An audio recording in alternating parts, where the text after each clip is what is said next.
Fala galera, estamos aqui de novo, Caio Eusébio, professor de Física. Vamos dar continuidade à parte de hidrostática. Lembrando que caracterizamos densidade, pressão de uma forma geral e agora nós vamos caracterizar a pressão hidrostática, a pressão de um fluido.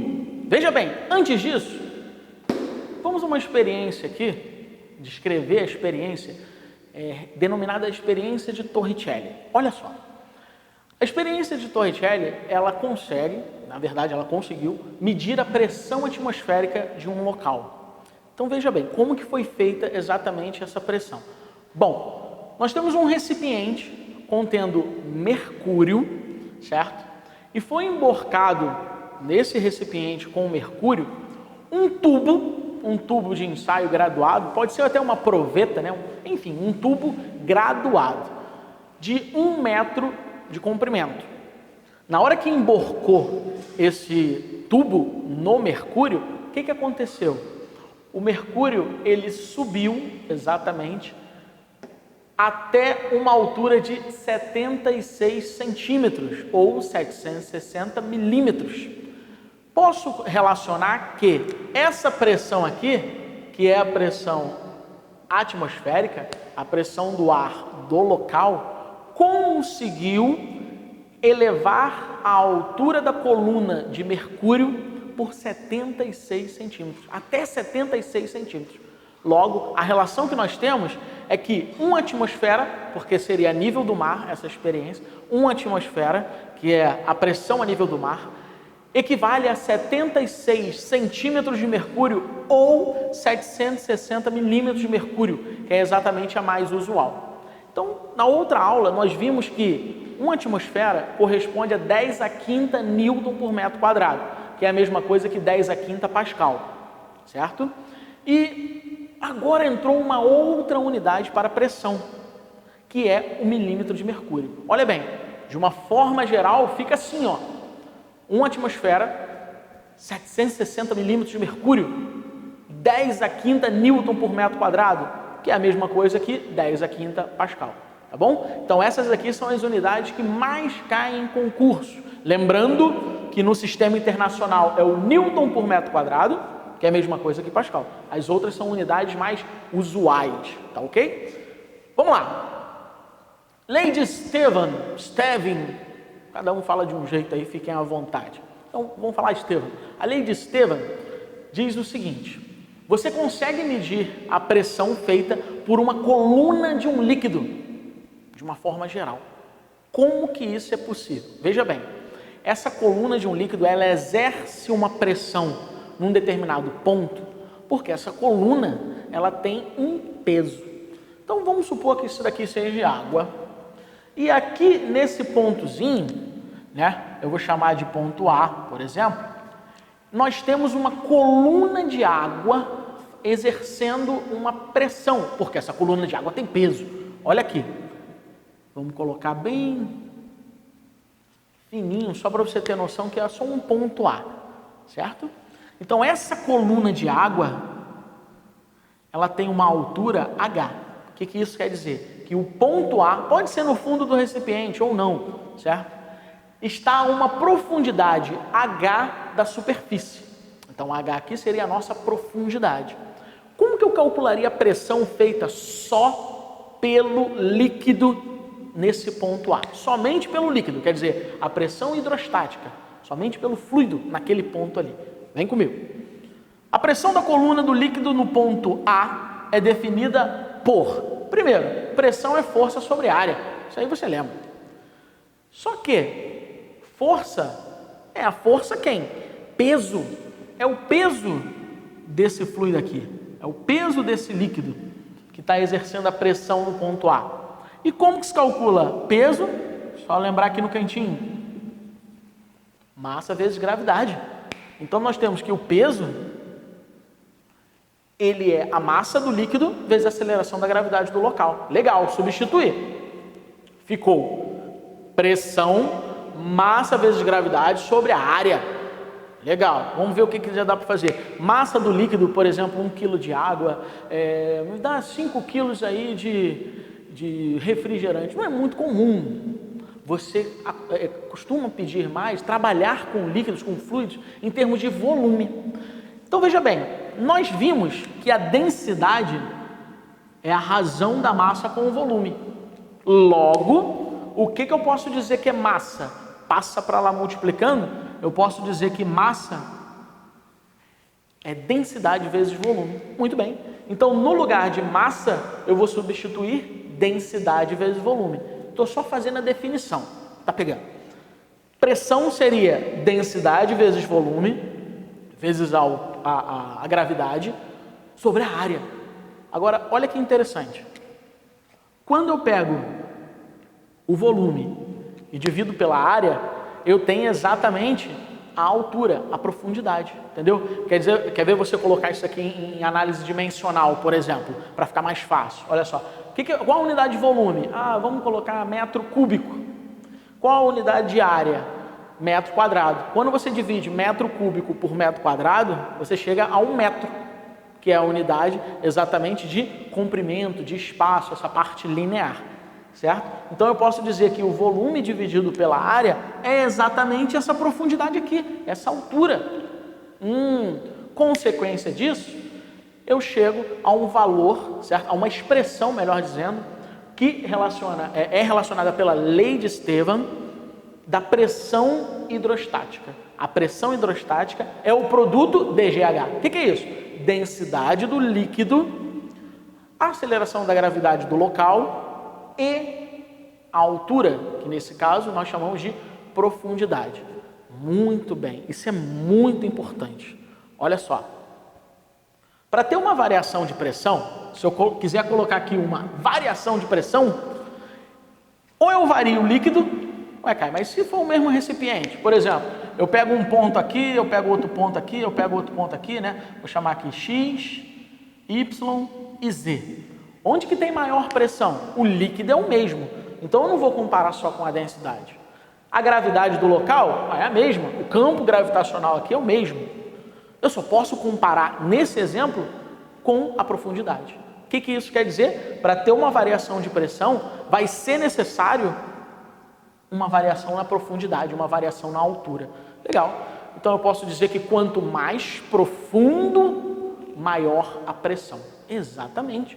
Porque eu tenho maior profundidade, e se eu tenho maior profundidade, eu tenho maior coluna de um líquido em cima de mim.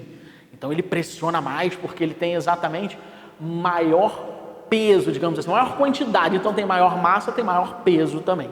Tá bom? Ficou claro isso? Olha onde vai ser interessante isso, hein? Vai ser muito interessante, por exemplo, questõezinhas de UERJ. Caía muito. Tem alguns 3 ou 4 vestibulares que eu não vejo diretamente a pressão, né? Lei de Estevam, mas o assunto hidrostática é muito comum nos vestibulares, nos concursos de uma forma geral que tenham física. Olha bem, tem um macetinho que eu vou dar para vocês, que depois você pode realizar um cálculo da lei de Estevam e consegue visualizar isso. Nós vimos no último vídeo, né, na nossa última aula, que quando você aumenta a altitude, né, você vai para locais mais altos, você diminui a pressão atmosférica. Legal. E se você for exatamente no interior de um líquido? Acabamos de ver. Vai aumentar essa pressão. Legal. Isso depende da densidade do líquido, não é? Por exemplo, nós vimos que poderia ser água, poderia ser mercúrio, poderia ser álcool. No último vídeo eu coloquei aquela tabelinha para você, porque tem diferentes densidades. Também tem diferentes pressões, já que eu tenho exatamente diferentes massas. Agora raciocina comigo. Grava isso. Se for água, a cada água, botei até H2, a cada 10 metros de profundidade, entendeu? Se for água, a cada 10 metros de profundidade, você tem um aumento, quer dizer, um acréscimo, aumento de 1 atmosfera, que é a mesma coisa que 10 a quinta Pascal, na pressão. Que é isso? Como que é isso, cara? Nível do mar. Você está na areia, só analisando as ondas. Não sei se eu vou entrar, não sei se eu não vou. que está exercendo pressão na tua cabeça? Só o ar, só o ar. Então é 1 atm, nível do mar. Ah, quer saber de uma coisa? Eu vou dar um mergulho. Mergulhei, né, com roupa lá, tudo certinho e tal, aqueles, tudo associado ao mergulho mesmo, né, cilindro, a nadadeirazinha lá, o pé de pato, enfim. Cheguei a 10 metros de profundidade. A cada 10 metros aumenta 1 atm. Que interessante. Então, se eu cheguei a 10 metros de profundidade, eu tenho 1 atm de água e 1 atm de ar. Esse atm de ar vai continuar, a pressão atmosférica. E a cada 10 metros vai atingindo mais 1 atm. Muito bem. Qual seria a pressão, então, naquele ponto que eu estou a 10 metros de profundidade? Seria exatamente 2 atmosferas, ou 2 vezes 10 a quinta Newton por metro quadrado, que é a mesma coisa que Pascal. Legal. Você pode associar isso. Sabe por quê? Caiu uma questão uma vez na UERJ, dizendo, mais ou menos, que qual seria a profundidade, tá, de um determinado mergulhador para ele ter uma pressão de 4 atm. Olha só, 4 atm. Como que você faz isso? Eu estou falando de UERJ, mas isso pode estar associado a qualquer concurso que tenha física, que vai cair hidrostática, a lei de Esteban, que é a pressão hidrostática. Olha só, o que eu faço? Ele falou 4 atm na água. Faço assim, ó, eu tiro 1 do ar, número que sobrar, eu jogo um 0. Mas como assim? 4 atm é a minha pressão total. Só que aqui eu tenho 1 de ar e 3 de água. Beleza, tirei 1 do ar, 3 de água equivalem a 30 metros. Então um mergulhador sujeito a uma pressão de 4 atm está numa profundidade de 30 metros. Isso na água, tá? Professor, mas como assim? Se for um outro líquido, aí você não tem uma regrinha específica, teria que fazer uma regrinha para cada líquido, porque houve uma diferença na densidade, tá ok? Mas assim, em termos clássicos de concurso, como os vestibulares, os concursos militares em geral, você acaba associando lá a profundidade na água, então é mais fácil de você usar isso daí, tá bom? É um macetinho bom pra caramba isso aí. De onde que vem isso? Olha aqui. A pressão total no ponto A, porque o que eu calculei aqui foi a pressão do líquido, apenas a pressão hidrostática, que é a pressão que o líquido faz nesse ponto.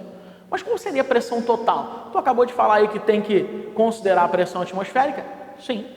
Se ele falar sobre pressão total, eu estou falando da soma da pressão do ar, não é isso? Olha lá, a soma da pressão exercida pelo líquido com a pressão atmosférica local. Então, na verdade, esse ponto aqui, nós temos pressão do ar, ó, mais a pressão do líquido. De uma forma geral, nós temos que a pressão em um ponto qualquer é a pressão atmosférica mais a pressão hidrostática, que é o produto DGH. Densidade do líquido, vou até botar um Lzinho aqui, do líquido, aceleração da gravidade no local e esse H, que é a nossa profundidade, tá ok? Depende diretamente dessa profundidade. Certo? Tudo tranquilo? Olha bem. Esses desenhos que eu coloquei aqui, é que eu já monto diretamente o que eu lembro de concurso e que é interessante para você logo visualizar. E se viu uma questão teórica, tu matou. Olha só. Isso são consequências da lei de Esteban. Quais são as consequências? Nós temos um recipiente com o mesmo líquido e ele falou, não é só pelo desenho, mas ele falou que eu tenho o mesmo nível. Se eles estão no mesmo nível, mesma altura, eu posso dizer que eles estão na mesma pressão. Mas, Caio, olha esse formato daqui, olha esse formato dali. Não. Olha a lei de Esteban. Você não depende do formato, você depende dessa profundidade. Se a profundidade é a mesma, a pressão também vai ser igual. Então, independe do seu formato. Não depende do seu formato. Vai depender diretamente de quê? Da profundidade. Ele falou que é o mesmo nível? Opa! Então eu tenho a mesma pressão. A pressão no ponto A é igual à pressão no ponto B, que é igual à pressão no ponto C, tá bom? Isso aí é muito clássico. EA, UERJ, adoro isso daqui. Outro, formas diferentes do recipiente, só que isolado, também serve, entendeu? Isso é chamado de paradoxo hidrostático. Veja bem, aqui, esse recipiente parece um copo tradicional nosso, esse aqui já parece um copo invertido, isso aqui parece um balão de fundo chato, né, utilizado em laboratórios, principalmente laboratórios de química, mas eles estão no mesmo nível. Se está no mesmo nível, ali o mesmo líquido também, é claro, eu posso dizer que o fundo do recipiente, vai ter exatamente a pressão igual nos 3 casos. Então, se eu tenho formas diferentes, porém com um líquido igual, o detalhe que nós temos que pegar é que a pressão do fundo vai ser igual, somente se for o mesmo nível. Tá ok? Muito interessante isso, hein? São 2 questões que podem vir a nível de concurso teórica, que você olha e já mata logo. Mesmo nível, mesma pressão, tá? Aí você consegue matar, são consequências da lei de Estevam, tá bom? Retornando aqui, só para ficar bem claro, qual a pressão exercida pela coluna de água DGH? Densidade do líquido, aceleração da gravidade e profundidade. Quanto mais profundo, maior a pressão. Pressão total, tem que somar a pressão atmosférica local, entendeu? Que pode ser, se tiver a nível do mar, soma 1 atm, que é a mesma coisa que 10 a quinta Pascal, tá bom? Espero que vocês tenham gostado. O assunto hidrostática é muito comum em termos de concurso. Dá uma olhadinha aqui, para poder ficar bem fixo esse quadro aí, tá? Dá um print, que é um assunto bem clássico pra gente, tá?